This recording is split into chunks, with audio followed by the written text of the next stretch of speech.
Kira sits on her bed and stares vacantly at the opposing wall. She's tired and she'd sell her soul to get a few winks in, if only for bad dreams.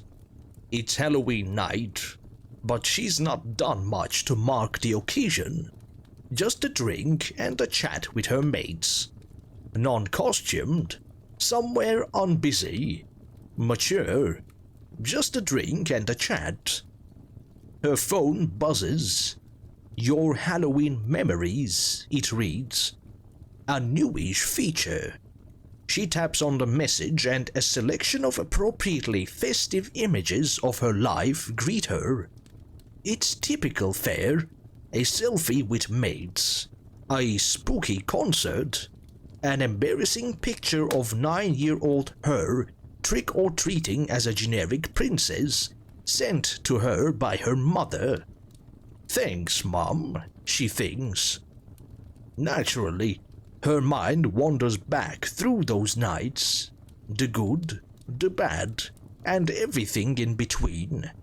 Eventually, she gets through every single image, and it occurs to her that he makes no appearances. Odd. When was it that he first showed up? Oh yeah, it was when she was a little girl at Splash Tech Water Park. It must have been, 9 years ago today? Weird setting to mark the occasion, but the 50% off discount was too alluring for her financially challenged parents to let up on. She was by the pool, hearing her friends shouting and playing in the distance. All she wanted was to get up and join them, but something about the pervasive chlorine stench, or the wild motion of the slides, or the overpriced burger and fries she'd eaten, or perhaps all three, was making her feel sick. Ready to puke sick, which is why she was doubled over on a set of steps instead, her legs chafing against the rough, anti-slip surface. He came and sat next to her. She almost didn't notice at first, what with her head placed firmly against her thighs, and when she did, he gave her a bit of a fright.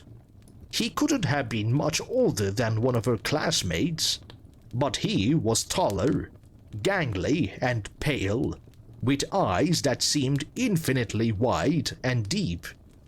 Cute, though. That was the first time she'd thought that about a boy. They talked for a little while. He was the more awkward between them, which put her at ease.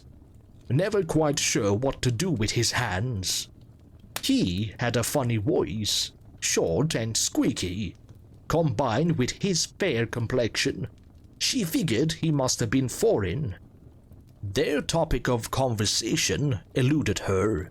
Probably something childish and meaningless. He left without saying anything just as she realized she felt much better. "Marco!" She heard someone yell from not too far away, and she grinned, standing up to participate. The next time was a few years later, at a Halloween birthday party.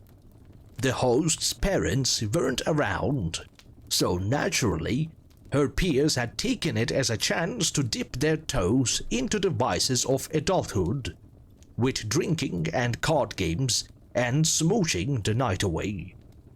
Kira found it all a bit disappointing, including the cigarette she was currently enjoying. She'd not had one since. Though she was safe under the confines of a homemade bike shed, the rain was lashing down, giving her the notion that she ought to head back inside. She would have done so earlier, if not for the arrival of a familiar face. He was there again. Frankly, a behemoth by now.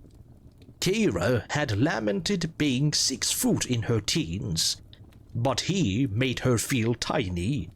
His head dipped down and his arms swaying loosely by his sides. They chatted again, her in a mermaid-themed costume and him in a loose t-shirt. It was mainly to do with the amount of time that had passed. He seemed reluctant to discuss the present. Too much to drink, she remembered thinking. There was some strange comfort in seeing his face again, but the persistence in his tone and pleading mannerisms gave her the willies. It wasn't malicious, just nagging. Hopeful. She made her excuses and left him there in the cold. No one else had seen him that night. She tried not to think about that. And then, the most recent occasion, after many hours spent binge-watching YouTube videos, she found that urban exploration was a topic that interested her greatly. It took a while to muster up the courage to find somewhere herself, but when a friend of a friend brought up the old, forgotten, still half-full dam on the fringes of town, she couldn't resist. It was there that she spent the 31st that year, alone, claiming her independence, armed with a torch, camera, and thick woolen coat. She'd gotten some great snaps, ones that would win her a contest later that year. There was one side that she'd been too surprised to remember to immortalize, however.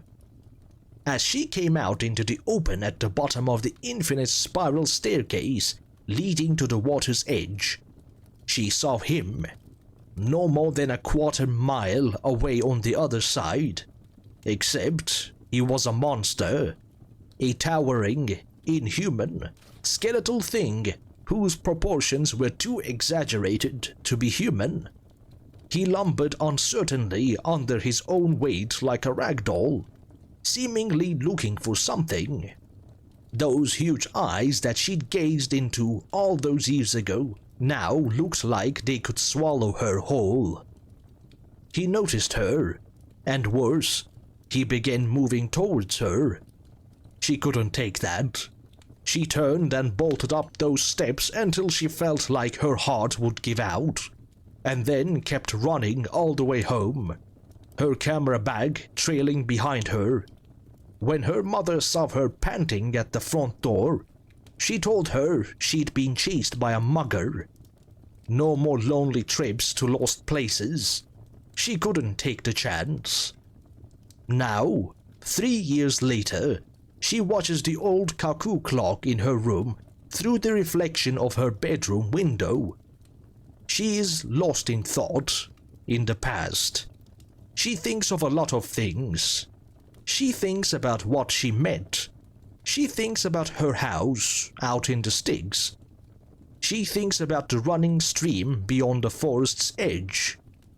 She thinks about the tree in her garden and how much taller it looks today.